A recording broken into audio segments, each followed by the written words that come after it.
తల్లి కూతురు ఆత్మహత్యకు పాల్పడిన హృదయ విదారక ఘటన రంగారెడ్డి జిల్లాలో ఆదివారం రాత్రి చోటు చేసుకుంది. నార్సింగ్లోని మైహోమ్ అవతార్ అపార్ట్మెంట్లో భీమవరం ప్రాంతానికి చెందిన మానస తన భర్త కుమార్తె కృషితో కలిసి నివాసముంటుంది. ఈ క్రమంలోని ఆదివారం రాత్రి తల్లి కూతురు అపార్ట్మెంట్లోని 18వ అంతస్తు నుంచి దూకి ఆత్మహత్యకు పాల్పడ్డారు. దీంతో వారు తీవ్ర గాయాలతో స్పాట్లో ప్రాణాలు కోల్పోయారు. స్థానికుల సమాచారం మేరకు ఘటనా స్థలానికి చేరుకున్న పోలీసులు కేసు నమోదు చేసుకుని దర్యాప్తు చేస్తున్నారు. అయితే భర్త సాఫ్ట్వేర్ ఉద్యోగి అని అనారోగ్యం కారణంగానే మానస ఆత్మహత్యకు పాల్పడి ఉండవచ్చని నర్సింగ్ ఇన్స్పెక్టర్ హరికృష్ణారెడ్డి తెలిపారు. మృతురాలు గత కొన్నాళ్ల నుంచి తీవ్రమైన వెన్నునొప్పితో బాధపడుతుందని ఆమె సోదరుడు కూడా వెల్లడించారు.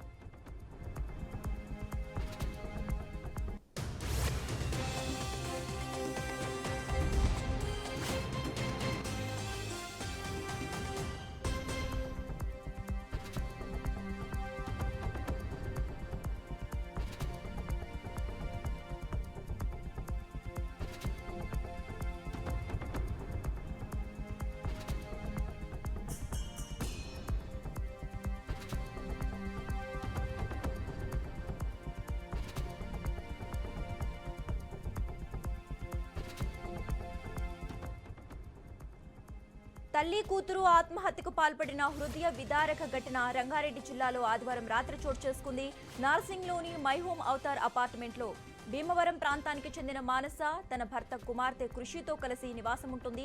ఈ క్రమంలోని ఆదివారం రాత్రి తల్లి కూతురు అపార్ట్మెంట్లోని 18వ అంతస్తు నుంచి దూకి ఆత్మహత్యకు పాల్పడ్డారు. దీంతో వారు తీవ్ర గాయాలతో స్పాట్లోనే ప్రాణాలు కోల్పోయారు. స్థానికుల సమాచారం మేరకు ఘటనా స్థలానికి చేరుకున్న పోలీసులు కేసు నమోదు చేసుకుని దర్యాప్తు చేస్తున్నారు.